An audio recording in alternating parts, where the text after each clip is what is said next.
our AEDC data. So Serpentine, Jarrahdale, Byford is our district that we fall under, and we use the AEDC data to really look at what our area needs. And social competence is a big area of vulnerability. Yeah. So that's something that we program for in every single room, every single day, 365 days of the year. And that can just be down to having the feelings fairy. That's why that was developed, because we knew that's what our area needed. Yeah. There's physical play, Aboriginal acknowledgements from country, healthy eating, pretty much, everything that we believe the children need, we program for weekly, and then, they can be done as many times throughout the week. Most of them are done every day. And I think it's all about educators knowing that, one little activity, it might seem little, but it just extends on from there. So really leaving it open-ended for the staff to be able to evolve with the children. Yeah, okay, good. And sorry. No, that's okay. I was going to say, when we first opened, we did decide as a team not to do on the paper portfolios, just because again, something that we're really focusing on here ever since we opened, sustainability. Just looking at ways we can support families, support the children, to understand that not everything needs to be printed. We'll often go through the portfolios, the child's individual portfolios on the iPads. And we look at what can we print instead, or what can the children, we have floor books, so the children kind of do their own program for the day themselves. Yeah, okay, that's good. And do you use sources other than the EYLF to inform your program? I know you talk about your embedded practices, which is good. You use the EYLF, do you use anything else? Yeah, Being, Belonging, Coming, that's a really good one that we like to use. The ADC data, just trying to think. Probably, I would say that's those three are probably the mostly it. Anything new that comes out, we'll definitely reference it. We don't have after school hours or children of school age or anything, so we don't use My Time, Our Place. Okay, awesome. Yeah, and how do you use the EYLF differently, do you think, to other people within your centre?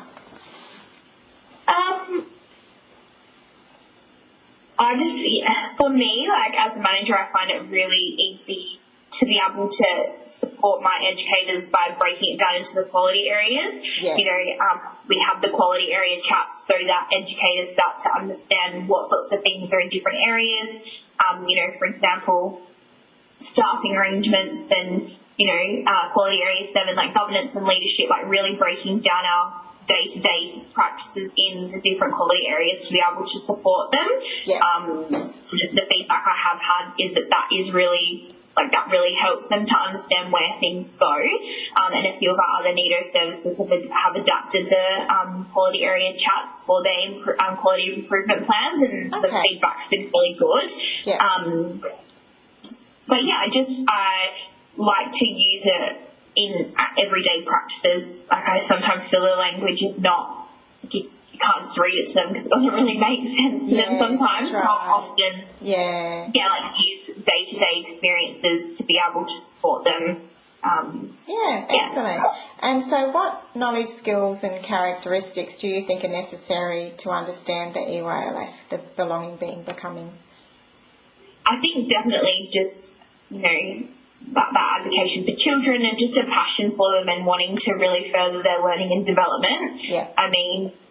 I think that's something that I look for in my staff as well. If there's that potential there and if there's that love and passion, you can teach everything else.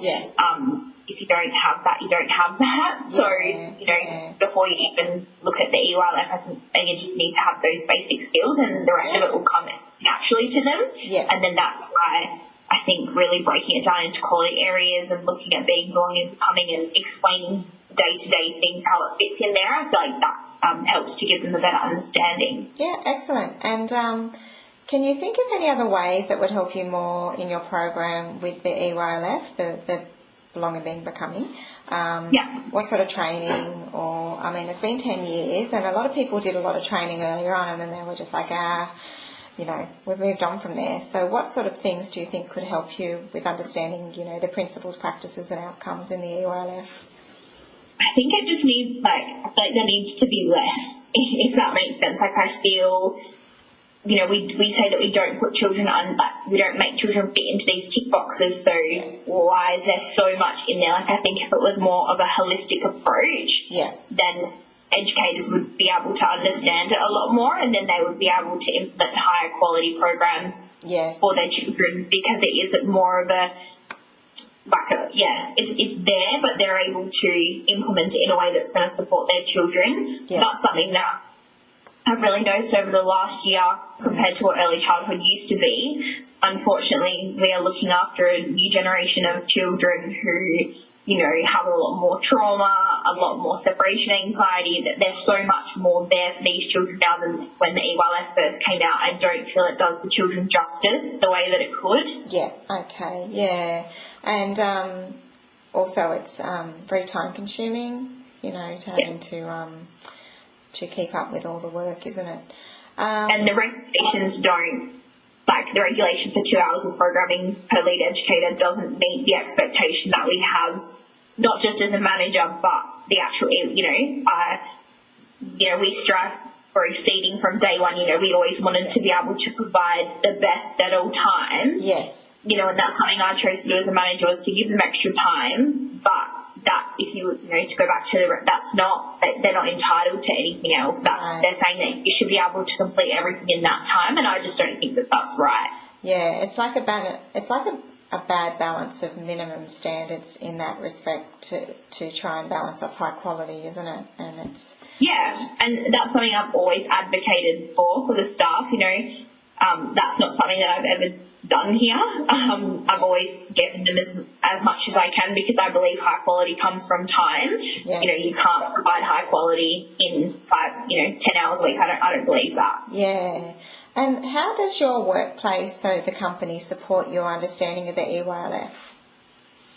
So we have a Director of Education, Nadia, obviously who you know, and she's just incredible. You know, she is such an advocate for the staff, and then for the, you know, allows the managers to advocate for their staff. You know, the training, like the Zoom meetings that are provided, documentation that's sent out to the services, even just down to the resources that, you know, are put into brand new services. You know, she obviously has a say in that, to be able to provide the children, you know, with high quality, so that the educators can implement high quality programs. You know, our people and quality leaders, they come out, you know, fortnightly, monthly, you know, and the first thing they'll do is go around and see the educators, chat to them about what's happening, like what projects. There's just a lot. It is very education based. You know, what are the children achieving? What can we do to help you help the children to achieve? It's definitely something that draws me to the company, is the emphasis on children having high quality care. That's good. And what ways are the EYLF principles and practices used? Look, I definitely, you know, they're there, the educators are implementing them, it's in their programs, but for me as a manager, I definitely look more, you know, the standards and the outcomes, like, again, a lot more holistically, because I don't feel that, you know, breaking it down to the principles and practices of the girls is going to help them. I feel like they need to have an understanding of, you know, the actual areas themselves and the outcomes first before we even dive into that. You know, I'm not programming every day on the floor, so obviously I'm not using them as much as what the girls are, but for me, that's my approach to support the staff first. Is you have a really good understanding of the quality areas and the outcomes. Do you think the principles and practices are less understood? 100%.